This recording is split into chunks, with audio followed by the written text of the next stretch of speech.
নমস্কার বন্ধুরা, রানুস কিচেনে তোমাদের সকলকে স্বাগত। আমার আজকের রেসিপি তোমাদের সঙ্গে শেয়ার করব পাবদা মাছের ঝোল। পাবদা মাছের ঝোল বানাবার জন্য এখানে মাছগুলোকে ধুয়ে পরিষ্কার করে নিয়ে নুন হলুদ মেখে ম্যারিনেট করে রেখে দিয়েছিলাম। এবার মাছটাকে একটা প্লেটে বের করে নেব।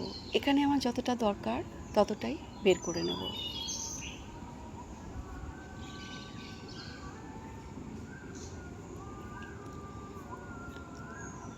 মাছটা বের করে নিয়ে এবার চলে যাব গ্যাসের কাছে।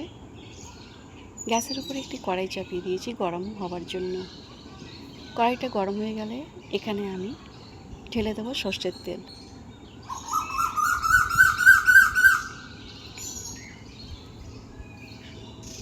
সর্ষের তেল এখানে দিয়ে দিলাম। এবার তেলটা গরম হয়ে গেলে এখানে অল্প সামান্য একটু নুন ছড়িয়ে দেব। তেলটা গরম হয়ে গেলে তেলটাকে ছড়িয়ে নেব, কড়াইয়ের চারিদিকে ছড়িয়ে নেব, এতে মাছটা লেগে যাবে না।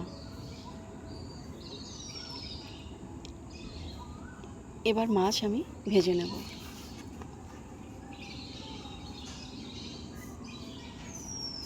এইভাবে উল্টে পাল্টে মাছটাকে ভেজে নিয়ে একটা প্লেটে তুলে রাখবো।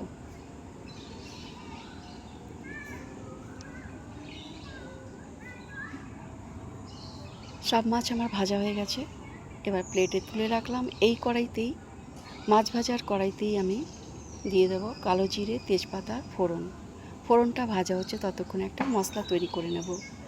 মশলায় আমি নিয়ে নিয়েছি গোটা জিরে, গোটা ধনে, দুটো শুকনো লঙ্কা, এক টুকরো পেঁয়াজ, 4 কোয়া রসুন, এক টুকরো টমেটো, 2 টুকরো আদা, আর নিয়ে নিয়েছি গোলমরিচ।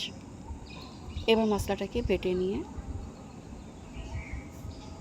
ফোড়নটা ভাজা হয়ে গেছে, এবার বাটা মশলাটাকে এখানে আমি ঢেলে দিলাম। মশলাটা খুব ভালো করে মিক্স করে নিয়ে ভেজে নেব। এখানেই দিয়ে দেবো হাফ চামচ লাল লঙ্কার গুঁড়ো, 1 চামচ হলুদ গুঁড়ো, স্বাদ মতন নুন। এবার সব কিছু মিক্স করে নিয়ে মশলাটাকে খুব ভালো করে ভেজে নেব। মশলা ভাজা হয়ে গেছে, মশলার থেকে তেল ছেড়ে দিয়েছে। এখন আমি ঝোলের জন্য জল দিয়ে দেবো। এবার ঝোলটা ফুটে উঠলে ভেজে রাখা মাছটা দিয়ে দেবো।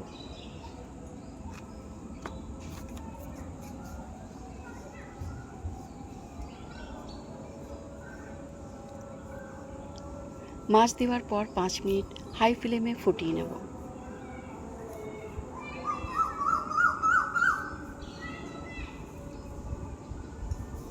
নামাবার আগে ধনেপাতা ছড়িয়ে নামিয়ে নেব। আমার আজকের রেসিপি পাবদা মাছের ঝোল একদম তৈরি। এবার আমি সার্ভ করার জন্য একটা বাউলে ঢেলে নিলাম। বন্ধুরা, আমার আজকের রেসিপি তোমাদের কেমন লাগলো কমেন্ট করে নিশ্চয়ই জানাবে। ভালো লাগলে একটি লাইক, শেয়ার, সাবস্ক্রাইব করবার অনুরোধ রইল। পরবর্তী ভিডিওতে আবার একটি নতুন রেসিপি নিয়ে তোমাদের সঙ্গে দেখা হবে। তোমরা সুস্থ থেকো, ভালো থেকো। বাই বাই বন্ধুরা।